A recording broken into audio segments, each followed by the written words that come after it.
तो चलिए 181 Howard gardener जो थे उन्होंने मल्टीपल इंटेलिजेंस की एक थ्योरी दी थी, जिसके बारे में यहाँ पर बात करी जा रही है कि उसमें से कौन से ऐसे जो थ्योरीज हैं, जो इंटेलिजेंस की थ्योरीज में कौन से ऐसे इंटेलिजेंट मतलब कि बुद्धि है, इंटेलिजेंट है, इंटेलिजेंसी है जो कि नहीं पाई जाती है। ठीक है, तो देखो उन्होंने 8 तरीके की 8 types of multiple intelligence type बताई थी। उन्होंने पहली बताई थी क्या, भाषाई, दूसरी कौन सी बताई थी, गणितीय तार्किक, गणितीय तार्किक, तीसरा है और चौथा है, पांचवा है और छठवा है, सातवां है और आठवां है।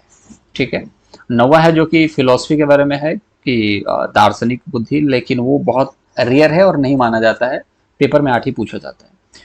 भाषाई और गणितीय हो गया, और यहाँ पर आपको होगा संगीतमय और गतिज, नाचना गाना, नाचना गतिज और गाना मतलब कि संगीत, भाषा गणितीय भाषा। ठीक है, अब यहाँ पर होता है अंतर्व्यक्तिक मतलब कि दूसरे को समझना, और अंतः व्यक्तिक मतलब खुद को समझना, प्राकृतिक मतलब कि प्राकृतिक बुद्धि जो कि प्रकृति के बारे में जाता है जैसे किसान वगैरह, और स्थानीय बुद्धि जो कि स्थान के बारे में, स्थानिक बुद्धि कम समय में, जैसे डीलर वोलर के बारे में, इस चीज़ के बारे में पता होता है कि कम जमीन में कितना बढ़िया घर बन सकता है, 3 तल्ला बनेगा कि नहीं, 2 तल्ला बनेगा कि नहीं, थोड़े से जगह को लेकर के भी बता दें कि इस स्थान की क्वालिटी क्या है, यहाँ पर पेट्रोल पंप बनना चाहिए कि नहीं, यहाँ पर कहीं ना कहीं तालाब बनना चाहिए कि नहीं, ये सारी चीजें बताने वाले कार्य कौन करते हैं, स्थानिक बुद्धि वाले।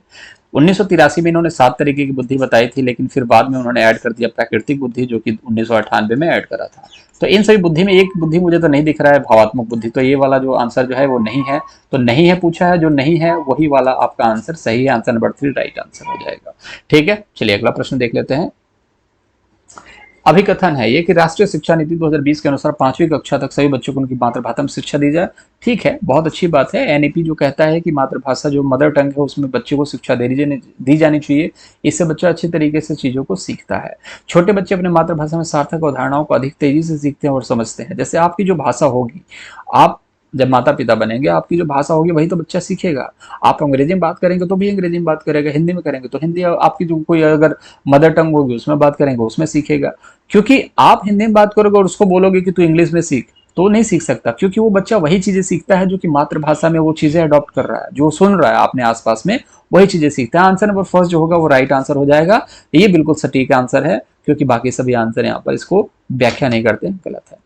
चलिए 183 यहाँ पर आते हैं कि जब आकलन विद्यार्थियों को किसी कौशल संबंधी, 8hourstudy.com पर जरूर जाइएगा यहाँ पर, और यहाँ पर आपको पीडीएफ भी मिल जाएगी, सारी चीजें हैं। चैनल को चाहे तो सब्सक्राइब कर सकते हैं। 300+ क्वेश्चन की यहाँ पर सीरीज चलाई जा रही है। जब आकलन विद्यार्थियों के किसी कौशल संबंधी बोध और समझ के पाठ के अधिगम या शिक्षण प्रक्रिया के दौरान किया जाता है तो इसे क्या कहा जाता है। अब देखिए, बहुत अच्छा प्रश्न है। अब यहाँ पर क्या है कि कौशल संबंधी बोध, समझ या पाठ के अधिगम शिक्षण प्रक्रिया के दौरान, दौरान क्या होता है, के दौरान, के लिए, ये वाला राइट आंसर होगा। ठीक है, तो for learning, assessment for learning, assessment for learning. ठीक है, सीखने के दौरान आकलन करना, मतलब कि बच्चा सीख भी रहा है और उसके साथ साथ आकलन हो रहा है, तो अधिगम के लिए आकलन जो होगा ये वाला राइट आंसर होगा, आंसर नंबर फर्स्ट। ठीक है, दूसरा होता है अधिगम का आकलन, जो चीजें हम लोग सीख चुके हैं, सीखने का आकलन मतलब अधिगम का आकलन, मतलब कि जो आपने सीखा उसका तो आकलन हो चुका है, उसके लिए तो नहीं है ना, उसका आकलन हो चुका है। तो ऑफ, ऑफ मतलब क्या हो गया, जैसे कि वो ऑफ हो गए मतलब कि वो गए, उनका काम हो गया। ठीक है, बोलते हैं ना कि वो ऑफ हो गया, ऑफ हो गया मतलब कि ऑफ हो गया। तो जो चीजें ऑफ हो गई वो चीज समझो कि वो बीत चुकी है। तो अधिगम का लर्निंग है तो वो मतलब खत्म है, अधिगम के लिए लर्निंग है वो चल रहा है। ठीक है, और एक अधिगम एज लर्निंग होता है, एक अधिगम इन लर्निंग होता है। ठीक है, तो सीखने के दौरान जब भी आप देखोगे कि सीखने के दौरान जब भी आपको टीचर की बहुत कम रिक्वायरमेंट होती है तो उसको हो जाता है एज लर्निंग, और ना के बराबर जब यहाँ पर टीचर आए तो उसको बोलते हैं इन लर्निंग। ठीक है, अधिगम में लर्निंग। ठीक है, ये अधिगम के रूप में लर्निंग है, मतलब कि बच्चा जब सीखना चाहता है तो सीखा जा रहा है, इसको थोड़ा सा हेल्प दे दी जाती है जब जरूरत हो, लेकिन इन लर्निंग में बच्चा खुद ही इन्वॉल्व रहता है, किसी से नहीं पूछता है, जैसे बोलते हैं ना खुद में ही खोया रहता है। तो इन लर्निंग में बच्चा खुद ही सीखता रहता है, खुद ही करता रहता है, जब भी जरूरत पड़े तो टीचर से थोड़े बहुत पूछ सकता है। ठीक है, तो अधिगम के लिए मतलब कि के लिए मतलब के दौरान चलता हुआ, आंसर नंबर जो होगा राइट आंसर फर्स्ट होगा। 184 है, सभी विद्यार्थियों को उनकी योग्यताओं में भिन्नता होने के बावजूद उनके संभाव्य गुणों को प्राप्ति के लिए अवसर प्रदान करना चाहिए। किस प्रकार की कक्षा का मुख्य उद्देश्य है। तो सभी विद्यार्थियों को उनकी योग्यताओं में भिन्नता होने के बावजूद उनके संभाव्य गुणों की प्राप्ति के लिए अवसर प्रदान करना चाहिए। अब देखिए उनके योग्यता है, हर एक विद्यार्थी है, यहाँ पर एक क्लास है, क्लास में 30 तरीके के बच्चे हैं, ठीक है, और एक यहाँ पर शिक्षक है। तो उनकी योग्यताओं में भिन्नता, अब सभी बच्चों में ना योग्यता है, लेकिन उनकी योग्यताओं में भिन्नता है। कोई किसी सब्जेक्ट में 40 नंबर लाता है, कोई मैथ में 30 लाता है, कोई 20 नंबर लाता है। योग्यता है, मैथ पढ़ते हैं, लेकिन उसके अंदर भिन्नता यह है कि नंबर कम ला रहे हैं। और उनके संभावित गुणों की प्राप्ति के लिए अवसर प्रदान करना, और उनके जो संभावित मतलब संभावित है कि ये 30-40 लाता है ना 100-50 में, तो ये 50 में 50 ला सकता है, ये भी 50 में 50 ला सकता है, ये भी 50 में 50 ला सकता है। जरूरत किस चीज की है? अवसर की, अच्छा कंटेंट प्रोवाइड करने के लिए। तो आप क्या करोगे? तो आप सिंपल सी बात है, आप समावेशी कक्षा में आप क्या करोगे? उन लोगों को शिक्षित करोगे, ठीक है। ऐसा नहीं उनको बाहर कर दोगे कि नहीं तू बाहर हो जा, तू बाहर हो जा, ठीक है। एकीकृत करना मतलब कि एक करना, लेकिन ये मेरे हिसाब से आंसर नहीं होगा, आंसर नंबर 2 ही होगा, क्योंकि एकीकृत करने का कोई मतलब है नहीं, ठीक है। एकीकृत क्या होता है इस चीज के बारे में तो कुछ है ही नहीं। किस चीज के बारे में एकीकृत करना भाई? सभी बच्चों को एकीकृत कर लोगे, उसके बाद क्या करोगे? ऑडिटोरियम में भाषण दोगे? नहीं, समावेशी शिक्षा देनी पड़ेगी बच्चों को। समावेशी मतलब हर एक जाति धर्म के बच्चे आएंगे, उनको एक तरीके से शिक्षा देना, एक तरीके से ट्रीट करना, उनको अवसर प्रदान करना है।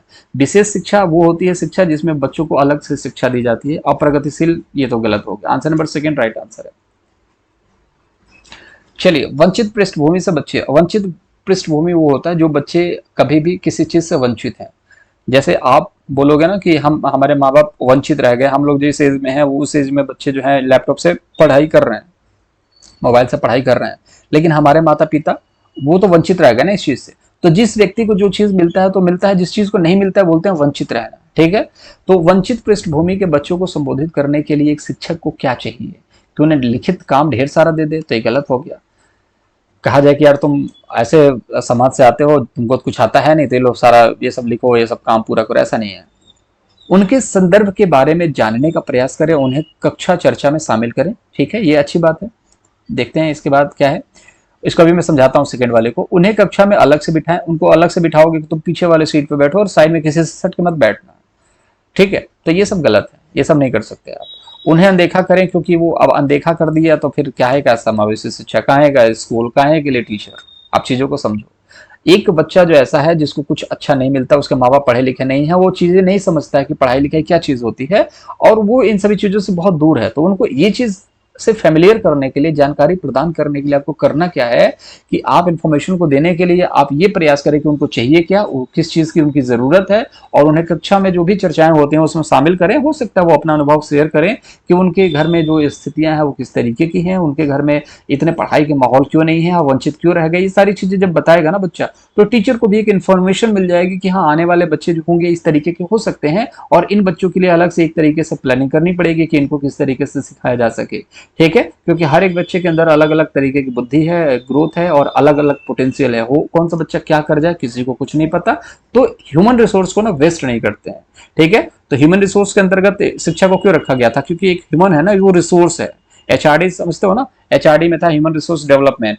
अब यहाँ पर देखोगे एचआर एक होता है जो कि प्राइवेट कंपनीज में होता है। वो क्यों एचआर बोला जाता है? क्योंकि वो ह्यूमन को ना रिसोर्स के रूप में यूज करना चाहता है। आप जाओगे इंटरव्यू दोगे, वो देख लेगा कि आपका जो ह्यूमन पोटेंशियल है वो इस काम को करने के लिए है कि नहीं। तो उसी तरीके से आप अपना ह्यूमन रिसोर्स को कहीं ना कहीं पोटेंशियल को यूज करने के लिए टीचर सबसे बेहतरीन एचआर होता है, जो कि यूज कर सकता है। और वो समझ जाए कि हाँ इस बच्चे के अंदर क्या पोटेंशियल है, उसको किस तरीके से यूज किया जा सकता है, उसको किस तरीके के काबिल बनाया जा सकता है, तो बना सकता है। तो टीचर को ये सब समझने का प्रयास करना पड़ेगा, उन्हें कक्षा में चर्चा करने में शामिल करना पड़ेगा, ताकि बच्चों को मोटिवेशन मिले। ऐसा नहीं उन्हें बाहर कर दें और सभी बच्चों को बिठा करके पढ़ाएं, ठीक है। आंसर नंबर 2 राइट था। चलिए, अब यहाँ पर देखो, निम्न में से कौन सी अधिगम अशक्तता किसी व्यक्ति के संतुलन, शारीरिक निपुणता, सामंजस्य की स्थिति को प्रभावित करती है? तो देखिए, अधिगम अशक्तता ऐसा डिसेबिलिटी, अब ये नहीं है कि कोई बीमारी है, ये एक नॉर्मल सी प्रोसेस है जिसमें आप देखोगे कि जैसे कि आप शिक्षक नहीं बनोगे तो क्या आप बेरोजगार रहोगे? नहीं, कहीं ना कहीं नौकरी करोगे ना। लेकिन ये बोला जाएगा कि हाँ यार मतलब सरकारी नौकरी नहीं मिल सकी आपको।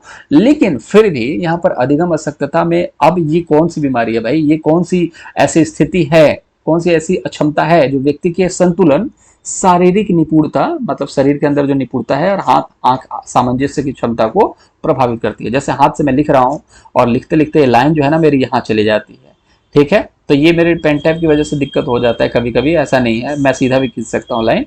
ठीक है, तो ये आंख आंख आंख जो सामंजस्य है ना, कोऑर्डिनेशन है हाथ का और आंख का, वो बिल्कुल सटीक है, तो ठीक है। अगर इसमें दिक्कत आ रही है तो उसको डिस्प्रेक्सिया कहा जाता है। ठीक है, इसको याद रखेंगे, डिस्प्रेक्सिया। ठीक है, और यहाँ पर डिसलेक्सिया क्या होता है, पठन संबंधी। ठीक है, डिसकैलकुलिया क्या होता है, गणितीय गणना के संबंधी।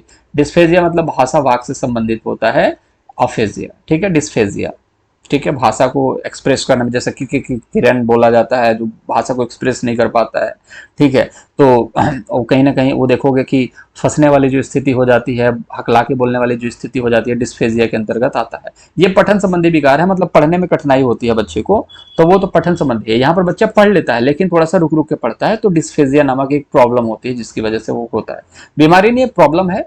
ठीक है, इसको क्योर भी है, उसको किया जा सकता है, इसके लिए प्रैक्टिस चाहिए होती है। ठीक है, और डिस्प्रेक्सिया वो होती है जिसमें हाथ और आंख का जो कोऑर्डिनेशन है वो नहीं हो पाता है, तो आंसर नंबर 4 जो होगा राइट आंसर होगा डिस्प्रेक्सिया। ठीक है, तो इसको याद रखेंगे, डिस्फेजिया और डिस्प्रेक्सिया। ठीक है, डिस्फेजिया भाषा से संबंधित है और डिस्प्रेक्सिया जो है वो हाथ आंख के कॉम्बिनेशन से, शारीरिक निपुणता से रिलेटेड है। ठीक है, जैसे बाइक चला रहे हो, बाइक चलाते चलाते आपने एक्सेलरेटर ज्यादा ले लिया और आपका दिमाग उसको संभाल नहीं पाता, तो आप तो गिर जाओगे। तो आप जितने एक्सेलरेटर ले रहे हो आपका दिमाग उसको बैलेंस कर सके, उस चीज को बोला जाता है डिस्प्रेक्सिया। चलिए, ऑटिज्म के बारे में बात की जाती है। स्वलीनता से जूझते विद्यार्थियों की पहचान है तो किन विशिष्ट गुण होने की संभावना रहती है। अगर कोई ऐसा बच्चा है जो स्वलीनता से पीड़ित है, ऑटिज्म से जूझ रहा है, तो उसको पहचानना है कि वो क्या चीज में दिक्कत है, किस तरीके से। आपके घर में कोई अगर ऐसा है, भगवान अगर ऐसा हो, बट अगर है कोई आसपास में भी अगर कोई हो आपके, तो आप कैसे देख करके पहचान सकते हो कि इसको स्वालीनता है, ऑटिज्म है। ठीक है, किस तरीके की कहीं ना कहीं विशेषताएं होती हैं जो आप बता सकते हो। तो संप्रेषण में कठिनाई होती है, सभी के साथ अंतः क्रिया करने की इच्छा, बुद्धि का बहुत कम स्तर, उच्च स्तरीय सामाजिक कौशल। तो यहाँ पर बहुत इंपॉर्टेंट है ये समझना कि जब बच्चा कम्युनिकेशन नहीं कर पाता, संप्रेषण मतलब होता है कम्युनिकेशन। देखिए कितना शुद्ध हिंदी है, संप्रेषण, ये पता होना चाहिए आपको, संप्रेषण। क्योंकि आप जब शिक्षक बनेंगे ना, तो इन सब चीजों का ऐसा नहीं है कम्युनिकेशन बोल दोगे तो बहुत कूल बन जाओगे आप, नहीं। संप्रेषण, कम्युनिकेशन, ये सब शब्द बहुत बचा करके रखना बहुत इंपॉर्टेंट है, बहुत पावरफुल वर्ड्स हैं ये। ठीक है, तो संप्रेषण में कठिनाई हो रहा है। ठीक है, कम्युनिकेशन में कठिनाई है, वो बच्चा अगर किसी से बात नहीं कर पाता है और कहीं ना कहीं आंखें चुरा करके रहता है, 4 लोग बैठे हैं तो वो अलग जाकर के बैठ करके रहना चाहता है, तो इस तरीके के प्रॉब्लम को स्वालीनता कहा जाता है। जब बच्चा सभी के साथ अंतः क्रिया करे तो उसको कोई बीमारी हो ही नहीं सकती कभी भी। बुद्धि का बहुत कम स्तर, इससे कोई मतलब नहीं है। उच्च स्तरीय सामाजिक कौशल, इससे भी कोई मतलब नहीं है। ठीक है, स्वालीनता तब होता है जब बच्चे के अंदर कम्युनिकेशन गैप हो जाता है। Answer number first right answer. ठीक है, यहाँ पर आप देख लिया करो आंसर, ये नीचे ना दिखता है आपको। चलिए, निम्न में से कौन से सृजनात्मक विद्यार्थियों की पहचान करना विशेषता नहीं है। अब आप एक क्रिएटिव स्टूडेंट हो, मैंने आपको बोला कि आप एक क्रिएटिव स्टूडेंट हो, 30 बच्चों में आप बैठे हुए यहाँ पर। ठीक है, अभी मैं 8 बच्चों को ही बनाता हूँ, आप यहाँ पर बैठे हुए बहुत क्रिएटिव हो, तो मैं आपकी पहचान करना चाहता हूँ, तो कौन सी ऐसी विशेषता है जो उस पहचान की नहीं है। ठीक है, तो क्रिएटिव, अब जो नहीं है, देखिए कौन सी ऐसी विशेषता नहीं है, तो जो नहीं होगा ना उसी को हम लोग यहाँ पर सही करेंगे। तो एक क्रिएटिव बच्चा जो है उसके अंदर कौन कौन सी विशेषता होनी चाहिए कि मैं पहचानूंगा आप क्रिएटिव हो, लेकिन पूछा है कौन सी विशेषता क्रिएटिव बच्चे की नहीं होनी चाहिए। ठीक है, तो अगर वो विशेषता आपके अंदर नहीं है तो सिंपल सी बात है कि आप क्रिएटिव हो। ठीक है, सिंपल सी बात समझ रहे हो ना, जो नहीं है, अब मैंने बोला फिर से, जो नहीं होता है ना, वो जो नहीं मिलता है वही वाला सही होता है। तो देखो, अगर कोई बच्चा क्रिएटिव है तो वो जिज्ञासा की प्रबल संभावना है, बहुत ज्यादा उत्सुक होगा किसी काम को करने के लिए। आप उसको बोल तो दो, वो असाइनमेंट बनाने के लिए वो क्या क्या कर देगा। अभी सारी चिंतन, मतलब एक समस्या का एक समाधान, ये क्रिएटिव बच्चा नहीं होता है। अगर आपके अंदर ये चीजें है, अगर अभी सारी चिंतन है, एक समस्या का एक ही समाधान है, तो आप कभी भी क्रिएटिव नहीं हो सकते। लेकिन अगर आपके अंदर ये नहीं है तो दो ही चीजें होती है, या तो अपसारी होती है या तो अभिसारी होती है। ठीक है, या तो आपके पास समस्या का एक ही समाधान होगा, या तो समस्या का बहुत सारे समाधान होंगे, या तो समस्या का एक भी समाधान नहीं होगा, तो भी आप अपसारी चिंतन में ही आओगे। लेकिन समस्या के एक से ज्यादा समाधान अपसारी में आता है। जब आपके अंदर अभिसारी चिंतन होगा तो आप अपसारी कभी हो ही नहीं सकते, क्योंकि जब एक समाधान हो, जीरो समाधान हो, तो ऊपर तो जा ही नहीं सकते ना। तो सिंपल सी बात है, अगर आपके अंदर अभिसारी चिंतन नहीं है तो आप अपसारी चिंतन वाले हो, और जब आप अपसारी चिंतन वाले हो तो आप क्रिएटिव हो। तो सिंपल सी बात है, कौन सी विशेषता नहीं होनी चाहिए, अभिसारी चिंतन नहीं होना चाहिए। राइट आंसर होगा आंसर नंबर सेकेंड। ठीक है, उच्च स्तरीय होना चाहिए, नौचारी अनूठे विचार मतलब कि नए नए विचार आना, ये बहुत अच्छी बात है। जैसे नए नए क्वेश्चंस मैं करवा रहा हूँ आपको, तो उस तरीके से आंसर नंबर 2 जो होगा राइट आंसर होगा। निम्न में से कौन सा समस्या समाधान की पद्धति का पहला चरण है? समस्या समाधान के कौन से पहला चरण है उसको देखिए। समस्या को परिभाषित करना, समस्या की पहचान करना, प्रासंगिक जानकारी की खोज, परिकल्पना का निरूपण। तो सबसे पहले तो समस्या की पहचान करनी होती है भाई, ठीक है, समस्या की पहचान करना होता है, फिर उसके बाद उसकी परिभाषा निकालनी होती है कि समस्या क्यों है भाई, ठीक है। तो राइट आंसर होगा सबसे पहले समस्या को पहचानिए, ठीक है, उसके बाद आप उसके बारे में जानकारी की खोज कीजिए कि समस्या का है क्या चीज, परिभाषित करना होता है, फिर निरूपण करना होता है, तमाम तरह की चीजें हैं। लेकिन समस्या में समाधान में सबसे पहले होती है समस्या का पहचान करना, ठीक है। अभी समस्या समाधान के बारे में हम लोग डिटेल में बाद में बात करेंगे, बहुत बड़ा टॉपिक है समस्या समाधान, लेकिन बहुत हल्के प्रश्न पूछे जाते हैं। आंसर नंबर 2 जो होगा इसका राइट आंसर होगा, ठीक है। चलिए, ब्रेन स्टॉर्मिंग, इसको भी समस्या समाधान के लिए ही बोला जाता है कि इस तकनीक के रूप में बच्चों में क्या विकसित करने की कोशिश किया जाता है। तो ये देखिए, ब्रेन स्टॉर्मिंग जो है, जैसे समस्या को आपके सामने प्रस्तुत किया जाता है, इससे क्या क्यों प्रस्तुत किया जाता है, ताकि बच्चों में किस तरीके का विकास हो सके। तो क्या विकसित करने के लिए इसका इस्तेमाल किया जाता है? तो अभिसारी सोच है जो है, इस चीज के लिए तो किया नहीं जाता, प्रकार्यात्मक स्थिरता के लिए तो किया नहीं जाता है, ठीक है। अब सारी सोच, ठीक है, चोंच चोंच हो जा रहा है चलो, सोच, ठीक है। तो आंसर नंबर 3 जो होगा राइट आंसर होगा। अनुक्रिया समुच्चय इस चीज के बारे में बात नहीं करता है कभी भी। तो ब्रेनस्टॉर्मिंग कभी भी आपको क्रिएटिव थिंकिंग बनाने के लिए काम करता है। तो आंसर नंबर 3 जो होगा वो आपका राइट आंसर हो जाएगा, ठीक है। पीडीएफ नोट्स वगैरह यहाँ पर आपको अवेलेबल है, मिल जाएंगे। चैनल को सब्सक्राइब चाहें तो कर सकते हैं, 300 प्लस क्वेश्चन की सीरीज यहाँ पर चल रही है, तो इसको एंजॉय करें। चैनल को चाहें तो सब्सक्राइब कर सकते हैं, टेलीग्राम चैनल पर जुड़ सकते हैं। अपना ख्याल रखेंगे, बाय बाय।